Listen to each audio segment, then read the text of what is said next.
Aujourd'hui, dans ma lecture biblique, j'avais lu un texte qui m'a interpellé.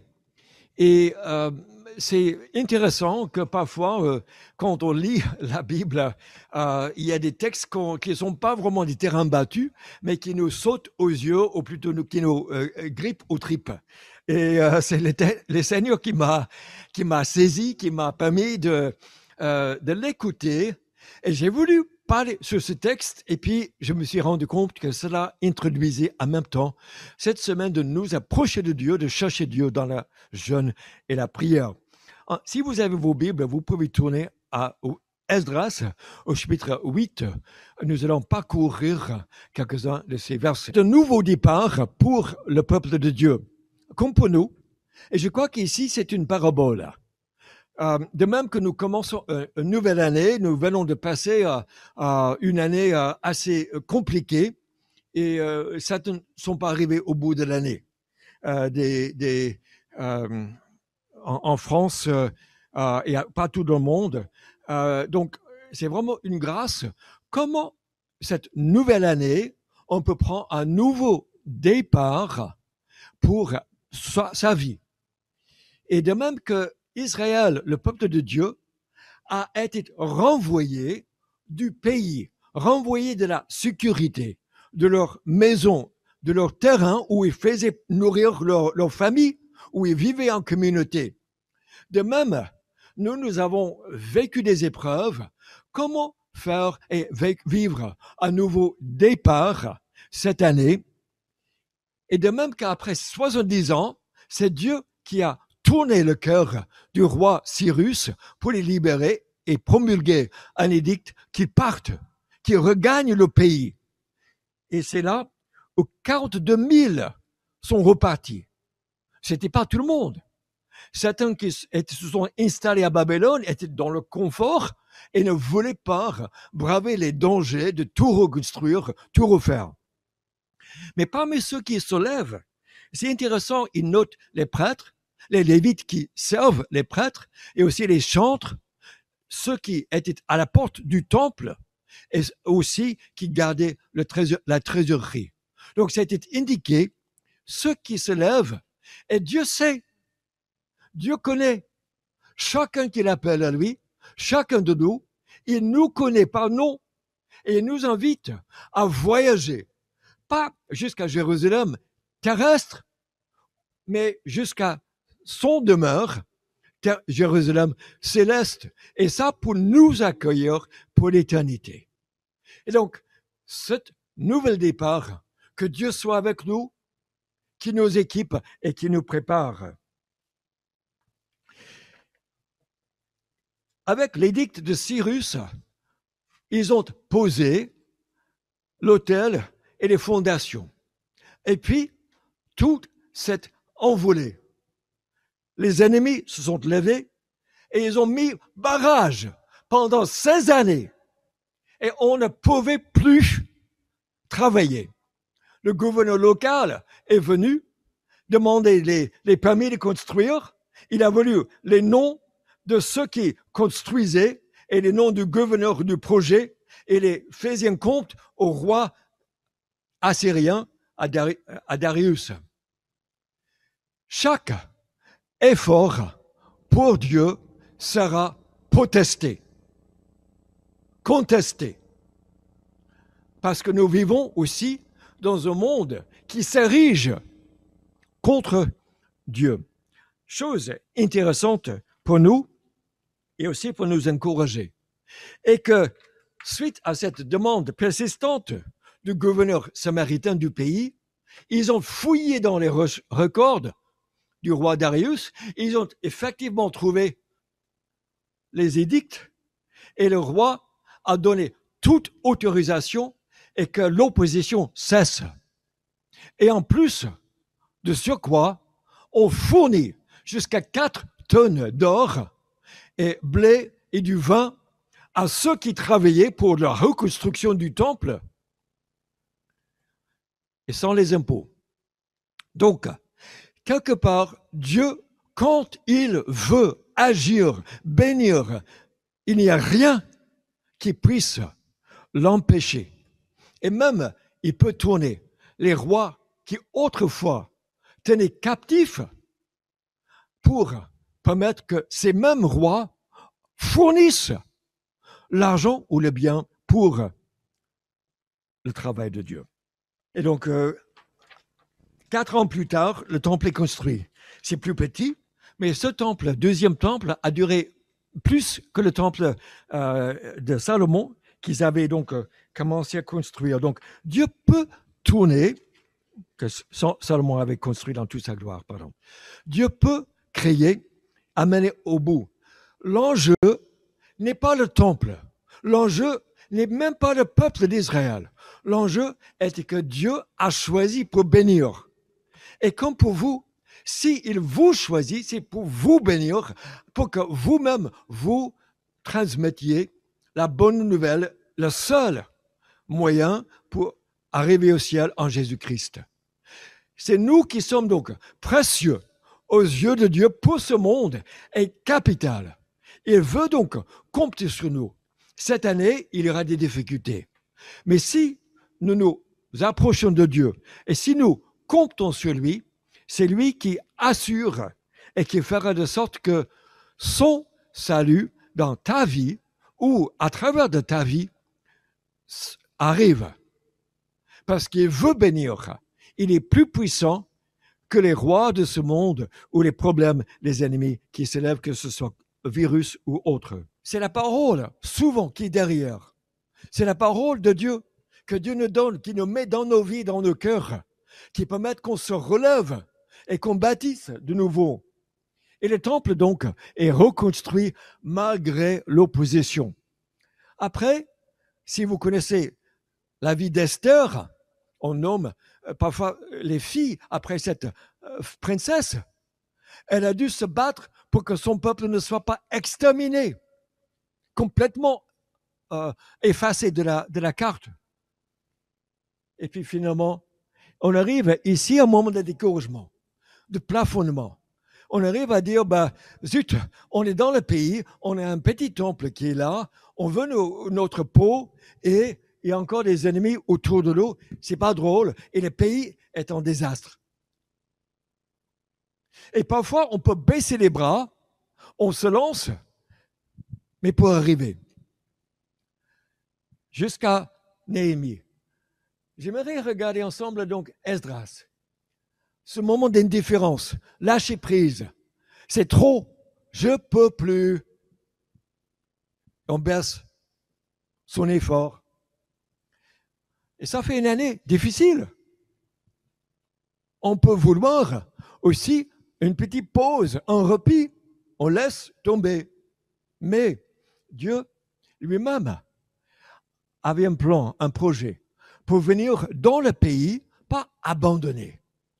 Et c'est là où le peuple qui manquait d'enseignement et qui se sont compromis, il envoie encore, il touche le cœur du roi assyrien puissant, il envoie les 8000 juifs, les vaisseaux du temple qui sont restaurés et encore de l'or et de l'argent. Quand Dieu veut agir, il suscite un homme, une femme.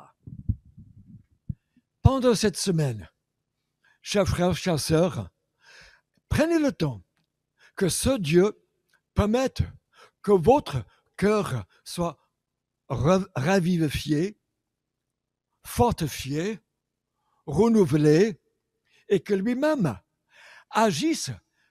Dieu a touché un homme de nom d'Esdras. La Bible dit qu'il a aimé la parole de Dieu, il étudiait, il mettait ça en pratique et il enseignait. Quel témoignage! Et c'est là où les choses bougent. Quand on est au pied de Jésus-Christ, il nous parle et on écoute sa parole. Il met cette parole dans notre vie et suite à cela, on est prêt à servir. Et la main de l'Éternel, son Dieu, repose sur lui. Pas étonnant. Ceux qui s'approchent de Dieu, Dieu aussi agit en eux. Et que cette année, ta vie soit utile, Que cette année, malgré les difficultés, ta vie soit bénie, soit dans la main de Dieu, soit dans la grâce de Dieu pour qu'il t'accompagne et qu'il te permette de vivre avec lui, mais aussi lui à travers de toi pour les projets, parce qu'il y en a pour toi et à travers de toi, de ta famille et pour ce pays. Et donc Esdras, il se lève, il conduit les 8000 personnes, hommes, femmes et enfants, les 1500 kilomètres à pied pendant 4 mois. Or, il y a un hic. Il n'ose pas demander une escorte militaire armée de la part du roi. Il a le droit, mais il dit, je vais aller pour servir mon Dieu, je vais aller pour aider et accompagner le peuple de Dieu, on va se tourner, on va chercher Dieu, et si je dis, c'est le roi qui va m'assurer le bon voyage, j'aurai honte. Il n'a pas fait. Il avait le droit. Mais il compte sur Dieu. Et pourtant, il a 20 tonnes d'argent et 3 tonnes d'or avec lui qui sont remises par les rois pour le peuple d'Israël. Il faut le faire. À vraiment avoir cette foi qui met Dieu à l'épreuve et qui se lance en péril peut-être, mais il préférait compter sur Dieu que de se dégonfler et de dire, Dieu, je ne sais pas, peut-être, oui, il va nous aider. Donc, il avait 2 défis dans le pays. La conduite sûre d'arriver pour encourager ce peuple, et de 2, que le peuple renouvelle son alliance parce qu'ils avaient laissé aller. Ils étaient fatigués. Il commence par un jeûne. Et c'est là aussi pourquoi, à partir d'aujourd'hui, on vous encourage de prendre un temps pour le jeûne. De mettre de côté, que ce soit nourriture ou que ce soit votre écran, tablette ou smartphone, ou que ce soit des activités qui vous encombrent, afin d'avoir le temps pour chercher Dieu, afin que Dieu vous bénisse richement. Et quand s'entendre à Dieu, il se révèle à toi de nouveau. On l'entend de nouveau. On soit rassuré de ses promesses. On délaisse les autres choses. Et donc, Esdras dit, j'ai proclamé un jeûne d'humiliation. Pourquoi humiliation? Tout simplement parce que je compte pas sur moi. Je compte pas sur mes talents, mes capacités. Je compte sur Dieu. Et donc, je veux voir que Dieu agisse. Il met Dieu à l'épreuve. Et Dieu peut aussi nous mettre à l'épreuve cette semaine. Est-ce qu'on aime Dieu vraiment? C'est facile à dire, oui, je l'aime, il est gentil.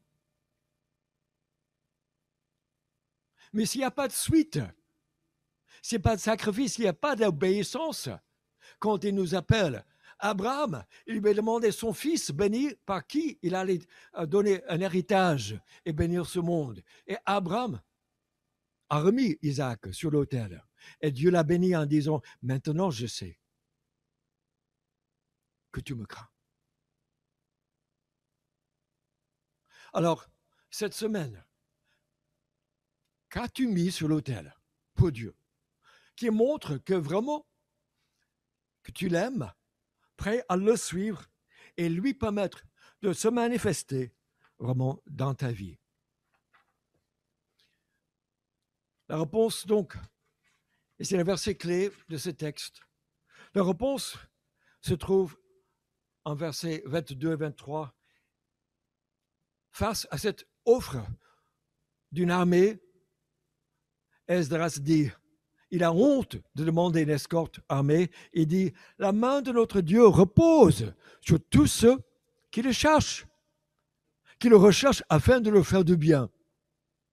tandis que sa force et sa colère frappent tous ceux qui l'abandonnent. Israël et Esdras connaissaient ce qui c'est que la colère et la force de Dieu les frappent. Ils sont dans la honte depuis 70 ans. Le temple est saccagé, leurs maisons sont aussi abandonnées et leurs champs, ils ont été tués ou menés en esclavage. Et beaucoup de nos concitoyens, où notre vie sans Christ sombre sur la puissance du péché, du monde, du diable, mais aussi un Dieu qui est fidèle à lui-même et que sa force et sa colère frappent.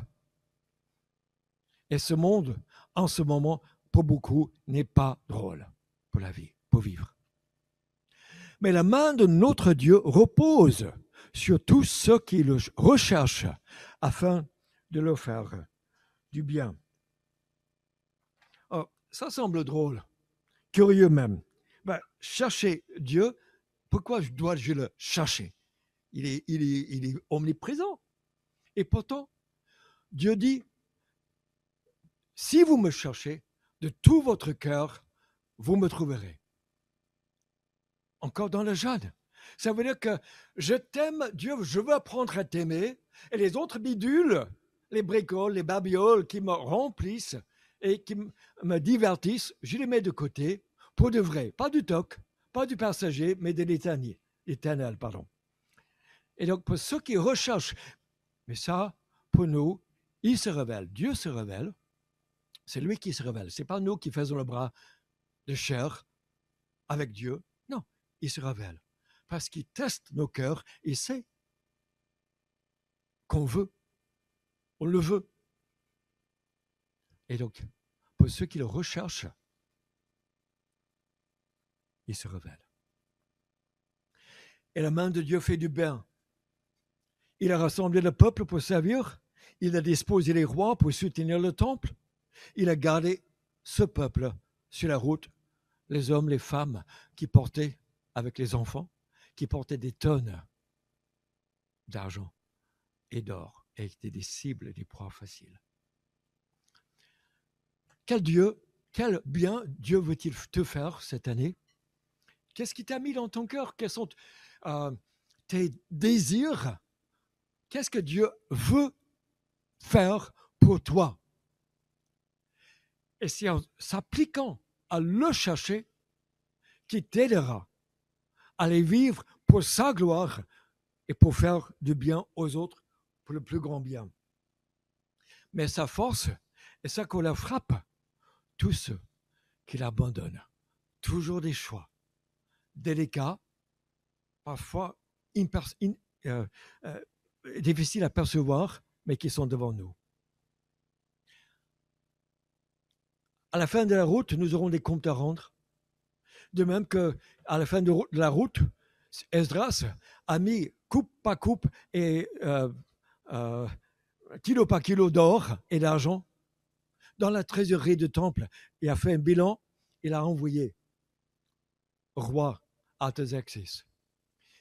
Il est écrit dans la Bible, ce qu'on demande à des responsables, c'est d'être fidèles.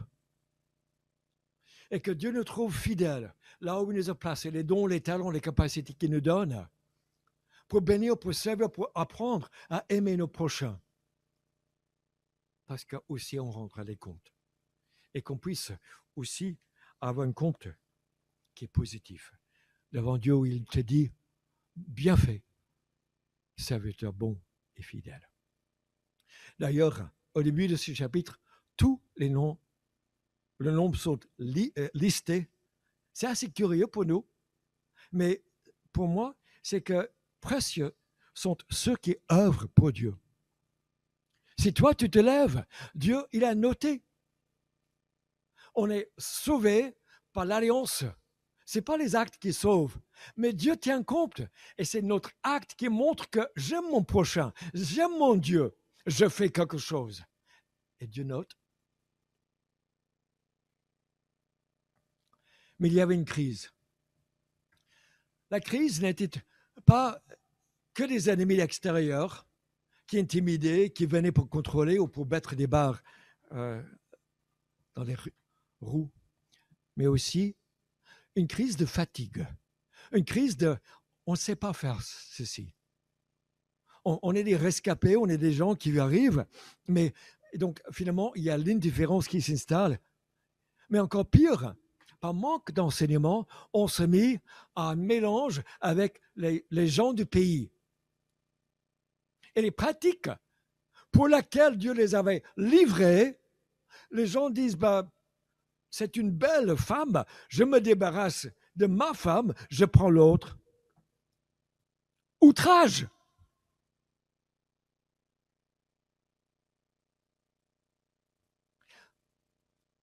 Et ils se sont installés un peu à leur manière à vivre leur religiosité en mettant de côté les commandements de Dieu. Et ce qui est un risque n'est pas simplement qu'ils tournent le dos à Dieu, ce qui était un risque, c'est toute l'histoire du salut. Dieu avait un projet pour ce peuple. Par ce peuple, le Messie allait venir. Par ta vie, la connaissance de Dieu sera donnée aux autres. Par notre amour et notre fidélité pour Dieu ou pour les uns et les autres, les gens verront que nous sommes un peuple béni, un peuple choisi, un peuple différent. Dieu est parmi nous. Nous ne sommes pas là à faire des choses comme tout le monde. Et donc, il y avait une crise. Ils se sont compromis, et le compromis était donc à créer des alliances commerciales qui les obligeaient, ou des alliances matrimoniales, quitte à en renvoyer son ancienne femme. Et donc, ce qui était plutôt symptomatique de laisser aller un abandon. Ma foi, mon Dieu, je pense que c'est bien.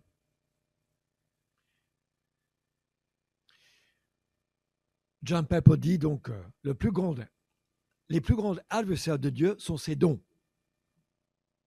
Donne. Je suis preneur. Bénis-moi.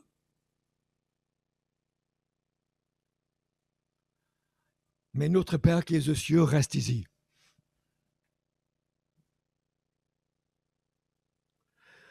Le plus grand ennemi de la femme pour Dieu n'est pas le poison, mais la tarte aux pommes. Nourris-moi. J'ai faim. Hein? Si vous ne ressentez pas de fort désir pour la manifestation de la gloire de Dieu, ce n'est pas parce que vous avez bu profondément et que vous êtes satisfait. C'est parce que vous avez grignoté si longtemps à la table du monde. Votre âme est bourrée de petites choses. Il n'y a pas de place pour les grandes. Et c'est pourquoi donc Dieu nous demande de mettre à part un temps dans ce début d'année pour que lui-même il puisse nous remplir pour du vrai, pas du toc, pas du fast-food, pas des frites et du ketchup seulement tout le temps. Mais pour du vrai, ce qui va vous donner la santé, la puissance et de pouvoir arriver jusqu'au bout et devant lui et que ta vie compte et serve. Mais j'ai besoin d'être à son écoute. J'ai besoin que lui, de nouveau, il me reparle, il me redise, il regarde, il fonde au fond de mon âme et qu'il me permette de me défaire de ce qui est inutile ou qui va me faire des croche-pieds et que je n'arrive pas à vraiment me lever et à servir.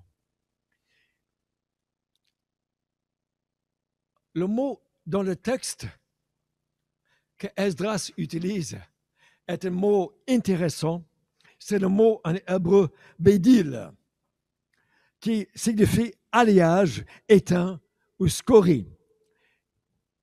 Et il dit, ils imitent leur pratique abominable. Le mot peut aussi, bédil, peut aussi dire être séparé. Donc c'est un orfèvre qui purifie. Et ce que, dans l'histoire de la Bible, c'est Dieu t'a choisi, Dieu choisit toujours pour lui un peuple pour les sortir de leur souillure de ce monde pour lui. La différence pour Timothée, Paul dit à Timothée, dans une grande maison, il y a beaucoup de vaisseaux. Il y a des vaisseaux qu'on met dans les toilettes, et puis il y a d'autres vaisseaux qu'on met sur la table et dans la cuisine et qu'on sert. Et on se débarrasse de ce qui est souillé, et si on se nettoie et on se purifie, on sera utile entre les mains du maître. Parce qu'on se purifie. Parce qu'on se met devant lui. Pour que lui-même, il te sépare des choses inutiles qui souillent pour te permettre d'aller et d'être à sa gloire, où il retape l'image de Jésus-Christ et sa gloire dans ta vie. Vous serez saints pour moi, car je suis saint, moi, l'Éternel, celui qui vit. Et je vous ai séparés des autres peuples afin que vous m'apparteniez.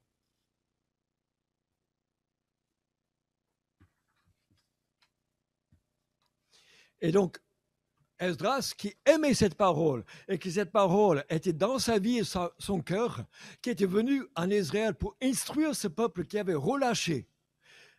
Lorsque j'ai appris cela, j'ai déchiré mon vêtement et mon manteau, je m'arrachai les cheveux et la barbe, et je m'assis là, accablé. Ce n'est plus notre cas. Maintenant, s'il y a un problème, c'est bon, tu as vu ça? Il a vraiment dit ça? À la télé, tu as vu ça quand même.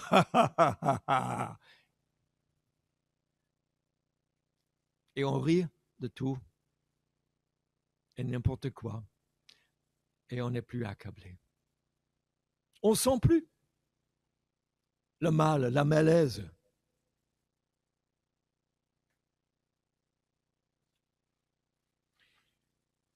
Et Esdras était horrifié parce que la parole de Dieu demeurait dans sa vie.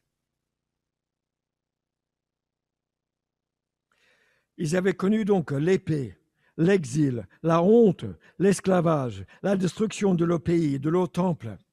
Et maintenant, la grâce et la main de Dieu les a libérés. Les rois étaient pour eux, leur donnaient, leur offraient de l'argent même pour reconstruire, les a autorisés à retourner. Dieu les a protégés sur la route. Il a éveillé le cœur des gens pour venir agir et servir. Et donc, il est abasourdi. À mes côtés se sont rassemblés tous ceux qui tremblaient devant les paroles prononcées par le Dieu d'Israël contre l'infidélité des exilés.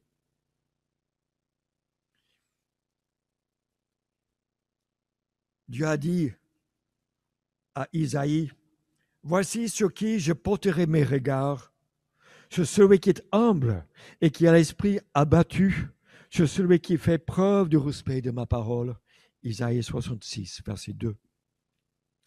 Et donc, autour, vers l'offrande du soir, vers 15 heures, on offre dans ce temple reconstruit, mais un peu en abandon, un peu, les gens sont différents. Certains gens quand même tremblent devant la parole de Dieu, ils s'approchent, ils écoutent, ils s'intéressent, mais qu'est-ce qu'il fait par terre? Pourquoi pleure-t-il? Pourquoi est-il si accablé? Et ceux qui tremblaient devant la parole de Dieu sont venus se demander et l'écouter. Et c'est là où Esdras, vers 15 heures de l'après-midi, commence à prier à haute voix. J'ai honte, mon Dieu, de lever le visage vers toi, car nos fautes sont trop nombreuses au point de nous submerger. On n'a plus honte du péché.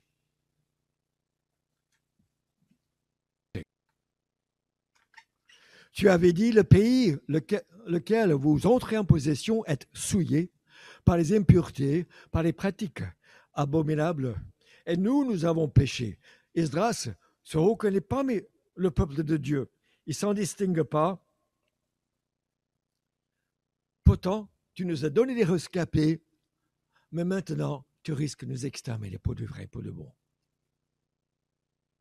Et c'est là, lorsqu'il jeûnait et priait, l'Esprit met dans la vie d'un jeune ou un homme qui s'appelait Shekania, la parole qui dit: concluons maintenant une alliance avec notre Dieu.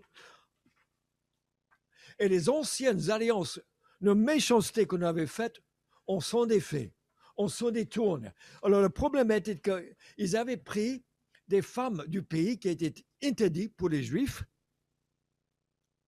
parce qu'ils se compromettaient dans cette identité, dans la lignée de transmettre un message. Et le Messie venait par les Juifs.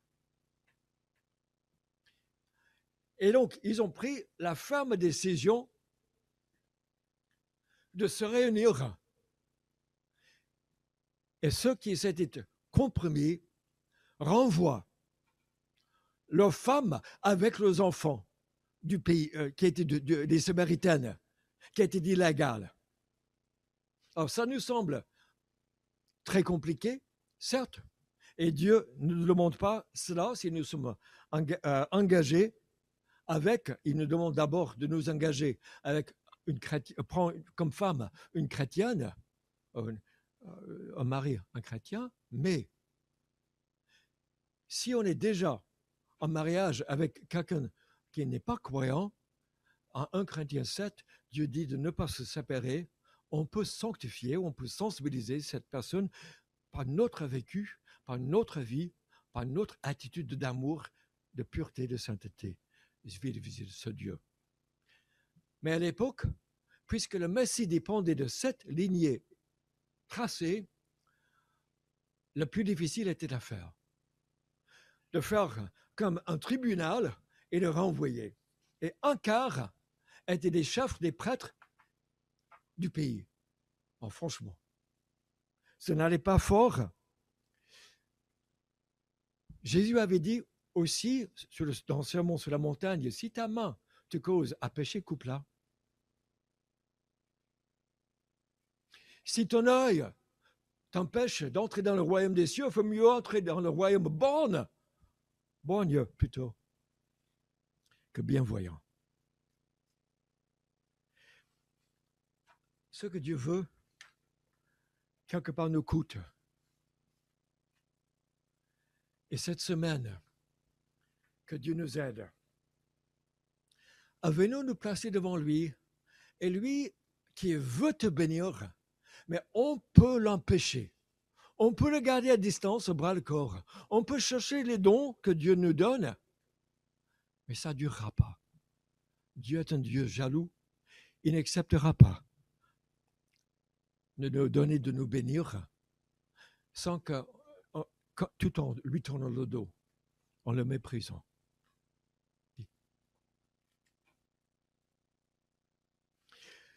Ai-je le mal du pays pour Dieu et son royaume? Veux-je vraiment y aller? Est-ce que les autres choses pâlissent devant sa face?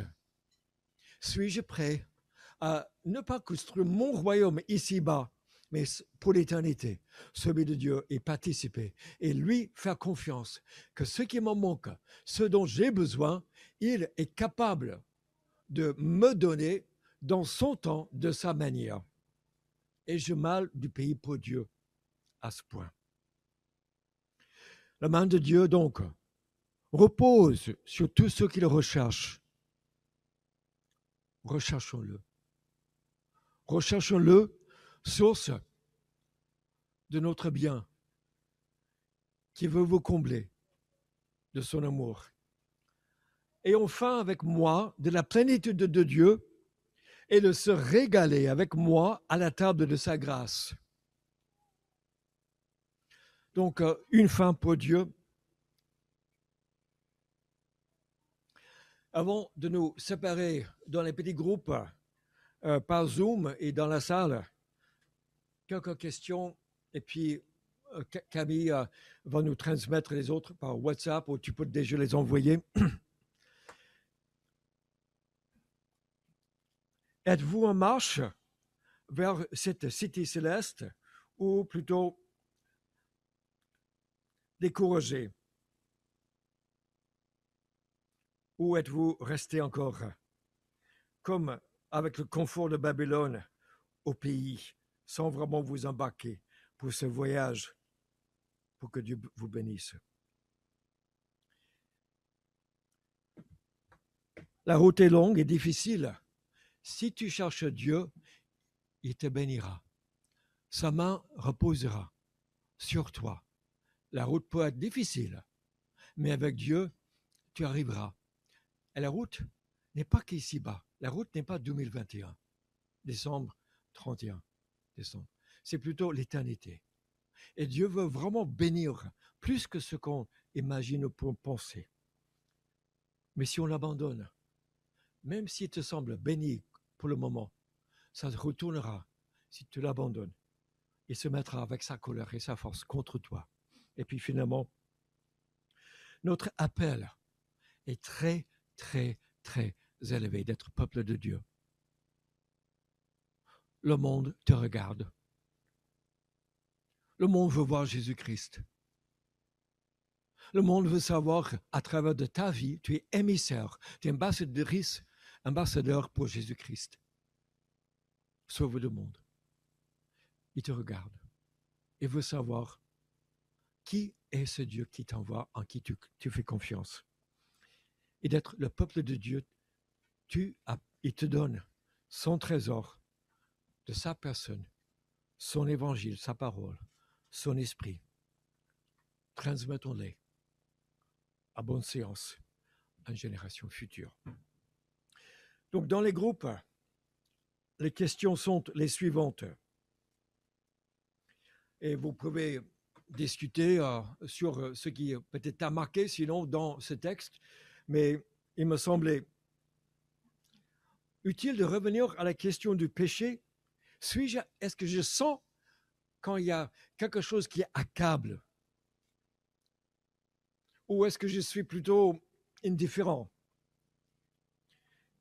Et j'ai besoin de ce renouveau de deux. Est-ce que j'arrive à rechercher Dieu constamment et à trembler devant sa parole? Qu'est-ce qu'il montre? Que tu es en recherche de Dieu et que tu apprends à trembler à sa parole.